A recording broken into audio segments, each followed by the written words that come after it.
What you manifest in your mind, you can bring to reality. How to Money, podcast hosted by Matt and Joel. The premise is rich living on less money. It's a podcast that I do not listen to every episode. However, it's one of those I've been talking about brain food podcasts. It's one of those podcasts where there's a lot of tips and tricks and kind of good information that they give out. And it's definitely a podcast. It's about money, obviously. It's called How to Money. It's a great. First off, the hosts are great. They're friends. They review a beer. They talk about at the beginning of every episode a new beer that they're about to try, and at the end of the episode, they describe the beer. But mostly, the podcast is about them talking about the thing that most people in society don't want to talk about. It's something that you're never really taught about money in school. Parents. It's just all kind of a thing that you have to figure out on your own. And these guys not only talk about it, but they talk about it in a way that's really accessible for an everyday person who's just trying to, whether you're trying to understand how money works, trying to save money, trying to find a cheaper alternative to the things that you want to do in life. This show has all of those things. Every once in a while, they'll get a guest on, or they'll have a guest. They're not really there in an interview kind of way. They'll send in their solo kind of advice. Sometimes they'll have people so it'd be I don't even know how to describe it. Instead of them breaking something down, they have somebody else do it. And then they break it down afterwards. But they tackle subjects like rebuilding your credit score. So for me, my credit is currently in the dumps. Financially, I'm in one of the most stressful financial situations I've ever been in my entire life the past 2 years. So that's one of the reasons why I started subscribing to the podcast. They're linked to, I forget what podcast they were sponsoring that led me to listening to this one. Maybe it was Sword and Scale. Maybe. I don't remember how I started listening to it, but it's a podcast that, it almost gives me anxiety to listen to sometimes, only because money gives me anxiety, just because it seems like it's so out of my control. I don't understand. I understand money, but it's there's so many aspects of it. They overcomplicate money in so many ways. But anyway, they do episodes like rebuilding your credit score, and they'll break down what makes your credit score what it is, the things you can do to help build it up or maintain it or grow your credit score, the things that the realities of what will actually impact your credit score negatively or positively. So they shed a lot of rumors, because there's so much of what money is and things. It's just like rumors that have been passed around from person to person, like the telephone game, where it's almost like they're not even legitimately good advice for money.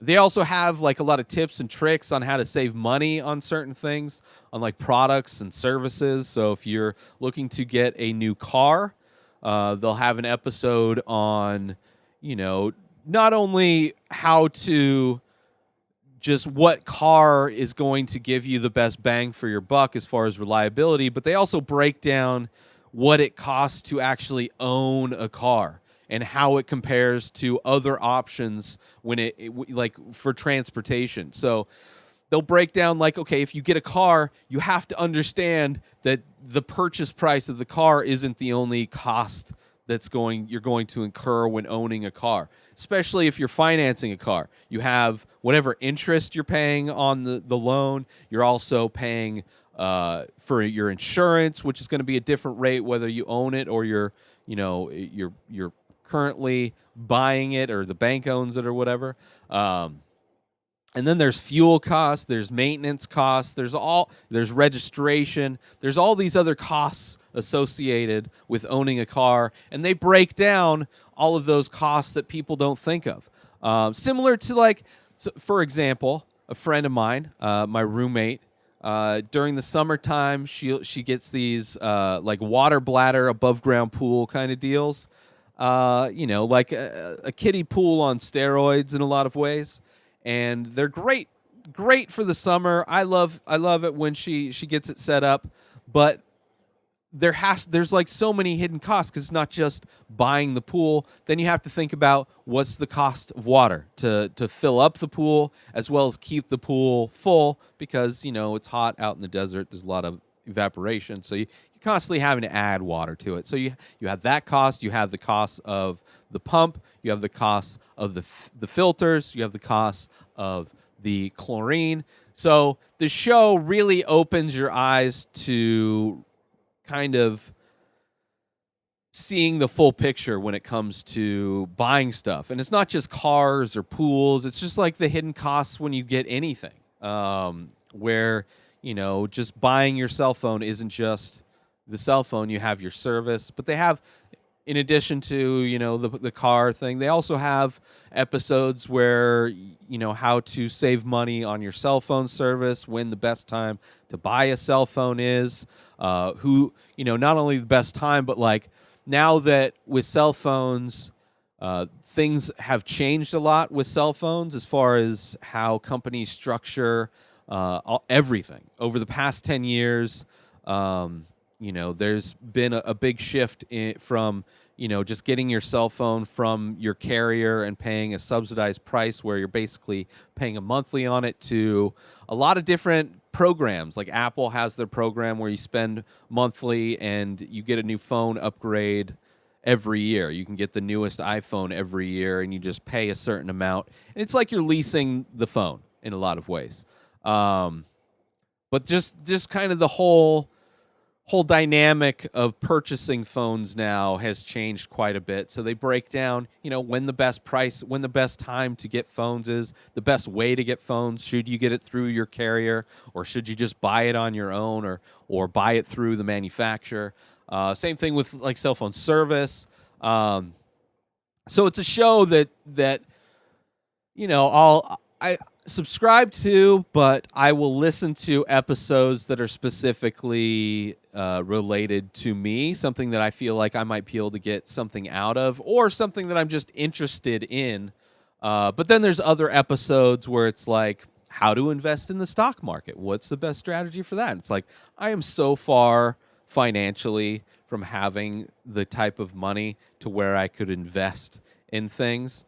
It's just, episodes like that I don't even bother with. But then there's episodes where it's like they talk about they break down taxes in a lot of ways, and the differences between the pre what is it, the net, what you're I don't know.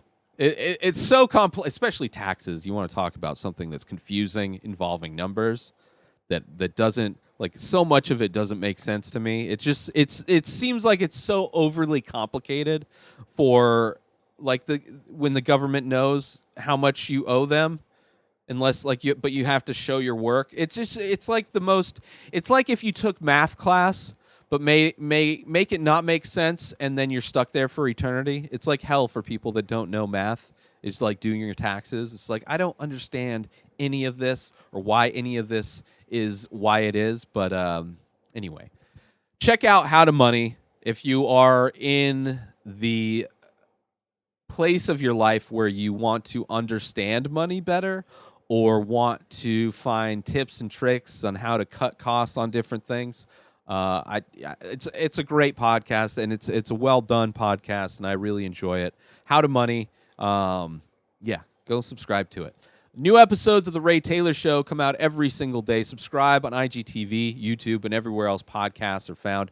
Go buy my artwork over at inspireddisorder.com and save 25% when you use coupon code RTS.